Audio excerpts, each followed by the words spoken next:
सोचो जरा, अगर ट्रेडिंग से पैसा कमाना उतना ही आसान होता जितना यूट्यूब या सोशल मीडिया पर लोग दिखाते हैं, तो आज हर दूसरा इंसान करोड़पति होता। लेकिन हकीकत क्या है? 90% लोग ट्रेडिंग में हार जाते हैं। क्यों? क्या चार्ट गलत होता है? क्या मार्केट गलत होता है? नहीं, गलती होती है हमारी सोच, हमारी मनोवृत्ति और हमारी ट्रेडिंग साइकोलॉजी की। आज मैं तुम्हें एक ऐसी कहानी सुनाने वाला हूँ जो सिर्फ एक लड़के की ही नहीं बल्कि हर उस ट्रेडर की है जो मार्केट में कदम रखता है सपनों के साथ, उम्मीदों के साथ, लेकिन अंदर से डर और लालच से भरा हुआ। ये कहानी है राहुल की। राहुल एक मिडिल क्लास फैमिली से आता था, दिन रात मेहनत करता, नौकरी करता, लेकिन हमेशा यही सोचता कि जल्दी पैसे कैसे कमाए जाए। एक दिन उसने यूट्यूब पर वीडियो देखा, ट्रेडिंग से रोज लाखों कमाओ। स्क्रीन पर लोगों को बड़े बड़े मुनाफे दिखाते हुए देखकर राहुल का दिल भी लालच गया। उसने सोचा, अगर यह लोग कर सकते हैं तो मैं क्यों नहीं। अगले ही दिन राहुल ने एक ब्रोकरेज ऐप डाउनलोड किया, पैसे जमा किए और बिना कुछ सीखे सीधा ट्रेडिंग शुरू कर दी। पहले ही दिन उसकी किस्मत चमक गई। उसने रैंडम सा एक ट्रेड लिया और कुछ ही घंटों में अच्छा खासा मुनाफा कमा लिया। उस पल राहुल की दिमाग में बस यही आया, वाह, यह तो बहुत आसान है, अब तो मैं अमीर बनने वाला हूँ। लेकिन ट्रेडिंग हमेशा किस्मत पर नहीं चलती। दूसरी ही दिन मार्केट उल्टा चल गया।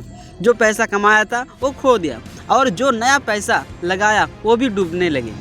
अब राहुल के अंदर 3 आवाज़ें लड़ने लगी, डर, फियर, अरे जल्दी बेच दे नहीं तो सब डूब जाएगा, लालच, ग्रीड, अरे थोड़ा और रुको, प्रॉफिट बड़ा होगा, ईगो, अहम, तू गलत हो ही नहीं सकता, मार्केट ही गलत है।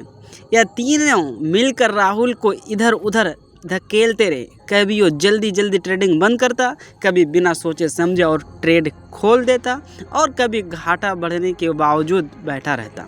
क्यों? क्योंकि उसका अहंकार मान नहीं रही था कि वो गलत है। कुछ ही हफ्तों में राहुल का अकाउंट आधा खाली हो गया। पैसा कमाने के बजाय वो रोज़ नुकसान झेल रहा था। घर वालों को कुछ नहीं बता पा रहा था, रात को नींद नहीं आती थी, सुबह चार्ट देखते देखते आंख थक जाती थी। वो सोचता, आखिर मुझसे गलती कहाँ हो रही है। कई बार हारने के बाद राहुल ने किताबें पढ़ना शुरू किया, कुछ अच्छे ट्रेडर्स के इंटरव्यू देखे। तब जाकर उसे समझ आया, ट्रेडिंग सिर्फ चार्ट और इंडिकेटर का खेल नहीं है, यह असली खेल है दिमाग और साइकोलॉजी का। उसने महसूस किया कि लालच इंसान को ओवर ट्रेडिंग करवाता है, डर इंसान को गलत समय पर ट्रेड से निकालने पर मजबूर करता है, और अहम इंसान को गलती मानने नहीं देता। यानी मार्केट से हारने से पहले हर इंसान अपने दिमाग से हारता है। राहुल ने धीरे धीरे खुद को बदलना शुरू किया। अब वो हर ट्रेड से पहले एक प्लान बनाता, एंट्री कहाँ लेनी है, स्टॉप लॉस कहाँ लगाना है, टारगेट कहाँ सेट करना है, सब पहले से लिख लेता। उसने एक रूल बनाया, नो प्लान नो ट्रेड। वो जान गया कि बिना प्लान का ट्रेडिंग करना सीधा जुआ खेलना जैसा है। उसने यह भी समझा कि हर ट्रेड प्रॉफिट में नहीं जाएगा, हार भी होगी, लेकिन हार को छोटा रखना है।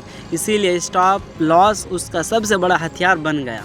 राहुल ने अपने दिमाग को ट्रेन करना शुरू किया। अब जब भी प्रॉफिट होता वो लालच को कंट्रोल करता और समय पर बाहर निकल जाता। जब नुकसान होता तो डरने के बजाय स्टॉप लॉस को एक्सपेक्ट कर लेता, और जब गलती होती तो अहंकार को दबाकर मान लेता।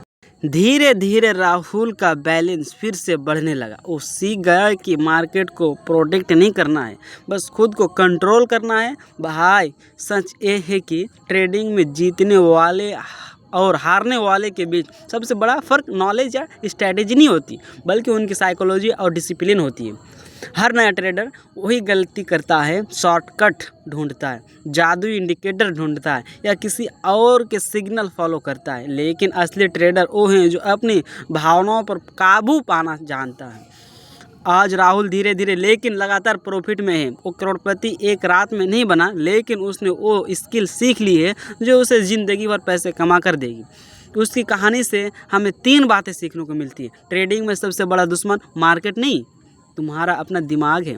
लालच, डर और अहंकार, अगर इन्हें कंट्रोल कर लिया तो आधी जीत वही मिल गई। डिसिप्लिन और स्टॉप लॉस, ये तुम्हारे असली हथियार हैं। तो दोस्तों, अगर आप भी ट्रेडिंग में सफल होना चाहते हो तो चार्ट और इंडिकेटर से ज़्यादा अपने दिमाग और साइकोलॉजी को ट्रेन करो। याद रखो, मार्केट को जीतने से पहले तुम्हें खुद को जीतना ज़रूरी है। और जब तुम खुद को जीत लोगे तो कोई भी मार्केट तुम्हें हरा नहीं पाएगा।